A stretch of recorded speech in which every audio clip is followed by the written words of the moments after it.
Bom, pessoal, aqui outros dois conceitos super importantes que nós vamos estar estudando aqui nesta parte, tá? Que são os conceitos de células haploides e diploides. Nós vamos falar muito disso nas próximas videoaulas. Então eu pus alguns exemplos para vocês poderem entender. Olhem bem esses 4 primeiros exemplos em especial, tá bom? O que são células haploides e diploides? Células haploides e diploides têm a ver com a questão dos cromossomos homólogos que nós vimos agora há pouco.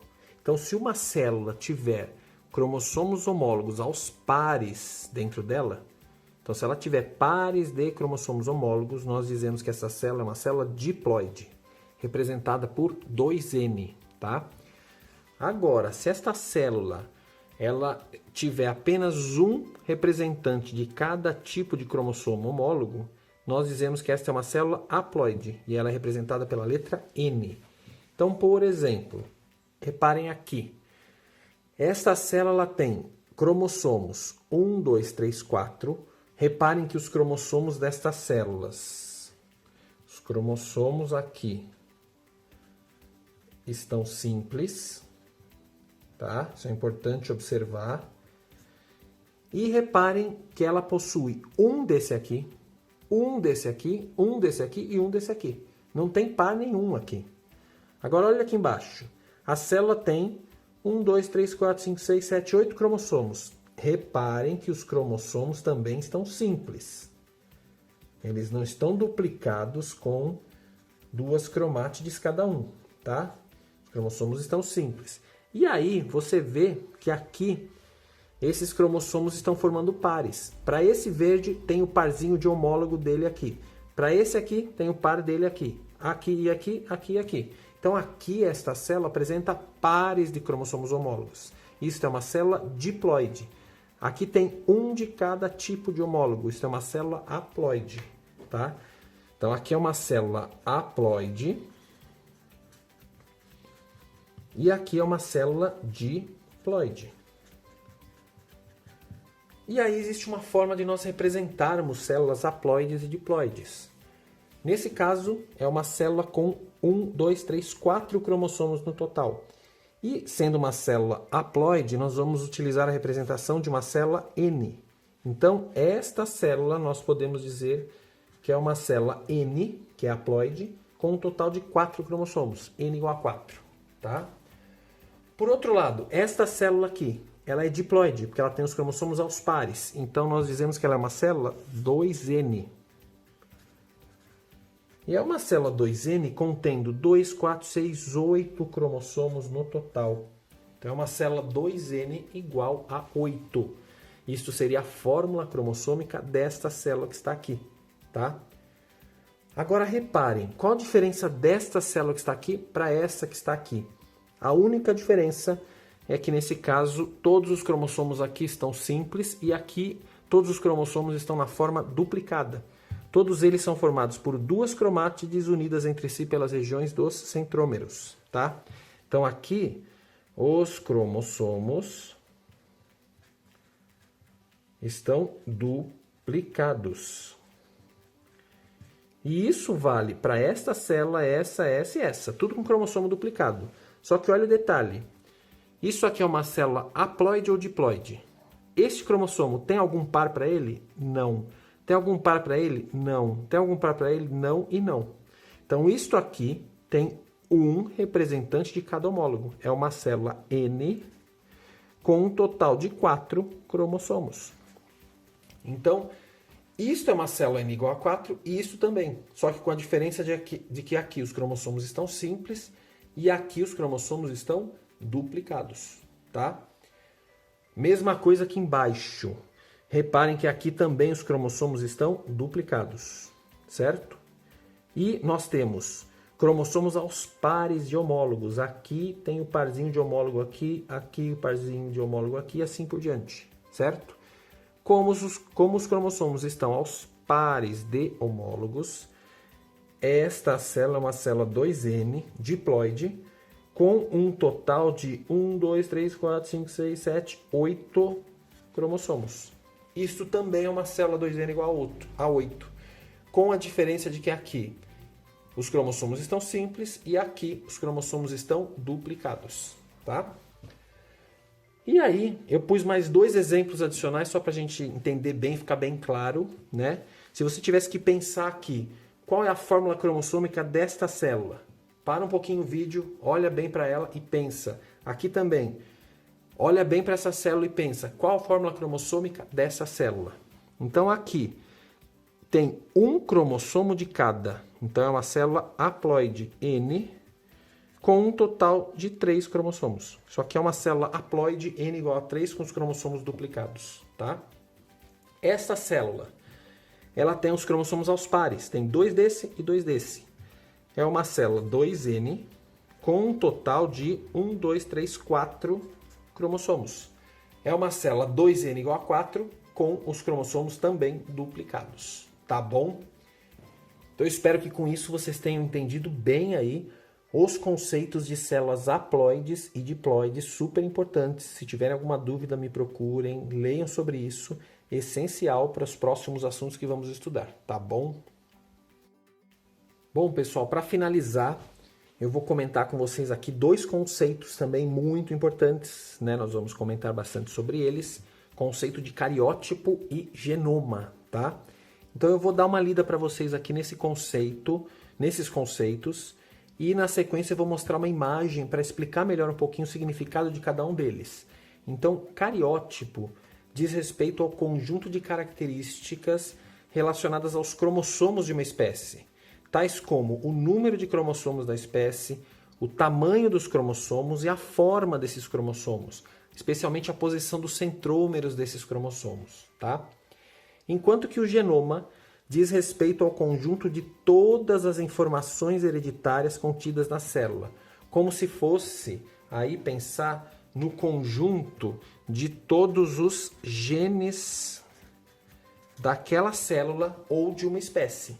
Pensei no conjunto de genes, conjunto de todas as informações hereditárias da célula, estamos falando do conceito de genoma. Então vejam na figura a seguir, que eu vou explicar um pouquinho melhor com base nessa figura. Bom, pessoal, então esse esquema aqui vai ajudar a gente a entender primeiramente o conceito de cariótipo, né? Cariótipo seria o conjunto de características relacionadas aos cromossomos de uma espécie. Então, por exemplo, isso aqui é o cariótipo humano, tá? Então eu gosto de associar geralmente, de dizer aí para vocês pensarem de uma forma mais clara, que o cariótipo é como se fosse um mapa cromossômico daquela espécie. Como é que funciona isso? A espécie humana, por exemplo, quantos cromossomos existem nas células de um ser humano qualquer? Qualquer ser humano que eu considerar, quantos cromossomos vão existir lá dentro? Sempre são 46 cromossomos, formando 23 pares de homólogos. Isso é característica da espécie humana. Qualquer pessoa que eu considere e pense, ela vai ter 46 cromossomos nas suas células, né? E esses 46 cromossomos estão organizados aí em 23 pares de cromossomos homólogos. Então nós estamos vendo aqui, por exemplo, nessa figura, né, esses cromossomos estão organizados em ordem de tamanho, né, os geneticistas já conhecem esses cromossomos humanos bem, né, e eles são organizados aqui em ordem de tamanho. Então, por exemplo, aqui você tem o par de cromossomos homólogos, que é o par número 1, é o maior de todos, tá? O que acontece? Vamos lembrar dos conceitos anteriores. Isto aqui é um cromossomo simples, nesse caso, e aqui o homólogo dele, que é simples. Por que esses dois são homólogos entre si mesmo? Porque eles possuem o mesmo tamanho, centrômeros nas mesmas posições e a mesma sequência de genes que se correspondem entre si, que são os genes alelos, tá? Então aqui você tem o par número 1 de cromossomos.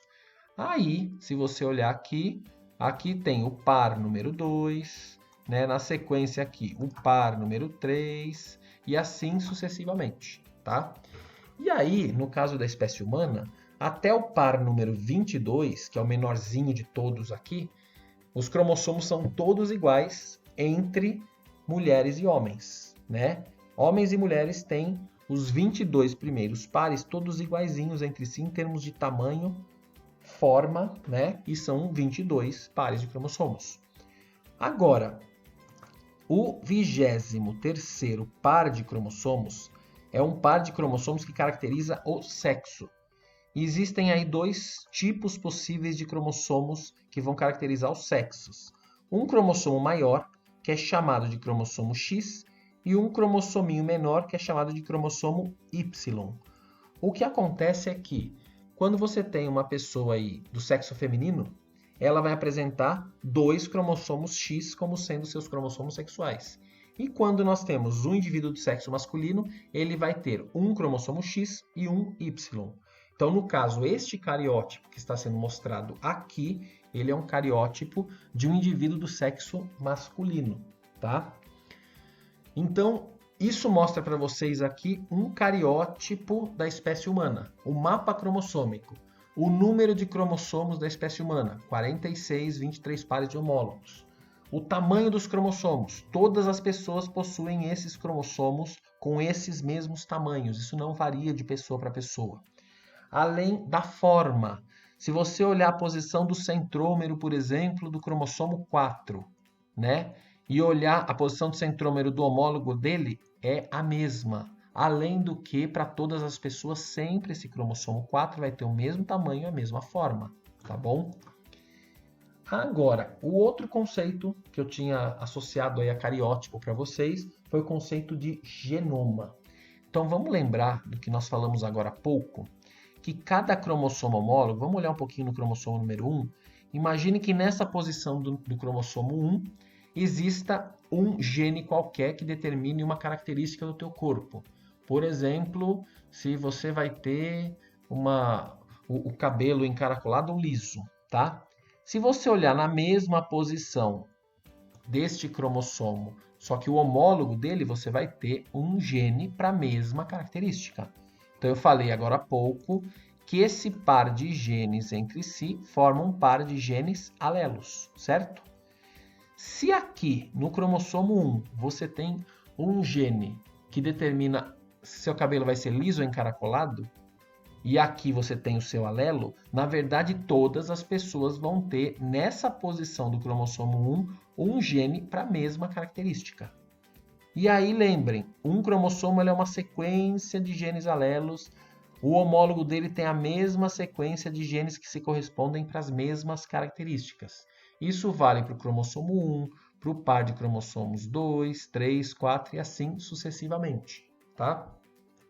A questão é que, se eu considerar a espécie humana, nós vamos entender que todas as pessoas, todos os seres da espécie humana, eles possuem o mesmo número de cromossomos, possuem os cromossomos todos com o mesmo tamanho, possuem os cromossomos todos com a mesma forma, mesmas posições de centrômeros e possuem todos os cromossomos contendo genes alelos relacionados às mesmas características.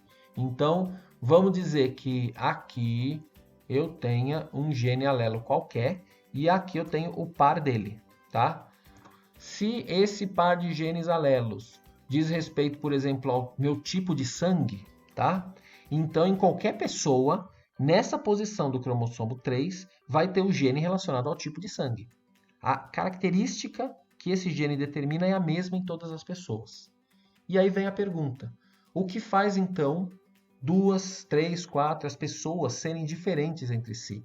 O que faz as pessoas serem diferentes entre si é a informação que está contida em cada gene alelo que está aqui. Lembrem que esses genes, na verdade, são pedacinhos de DNA. E o DNA, como muitos de vocês já devem ter estudado, ele tem na sua composição aquelas bases nitrogenadas: adenina, timina, guanina, citosina. Então, a sequência de letrinhas que estão lá compondo o DNA aqui e aqui vai ser diferente para cada pessoa. E é isso que vai fazer com que cada um tenha as suas características particulares, peculiares, né? Cada um vai ter o olho de um jeito, vai ter o cabelo de um jeito, o sangue de um jeito. Isso em função da composição das bases nitrogenadas do DNA que estão lá dentro, compondo os genes alelos. Tranquilos? Então eu espero que com isso vocês tenham entendido bem esses conceitos de cariótipo, de genoma. Genoma no fim, né, como eu tinha não cheguei nesse conceito aí. Se nós pensarmos no conjunto de todos os genes que estão aqui, alelos entre si, penso em todos os genes de todos os cromossomos, isso é o conceito de genoma, ok? Gente, com isso fechamos a parte inicial de núcleo, material genético, e se vocês tiverem alguma dúvida, vocês me procurem, tá bom? Caprichem aí, estudem bem. E na próxima videoaula começaremos a estudar então divisão celular, tá bom? Um abraço para vocês, até mais, bons estudos.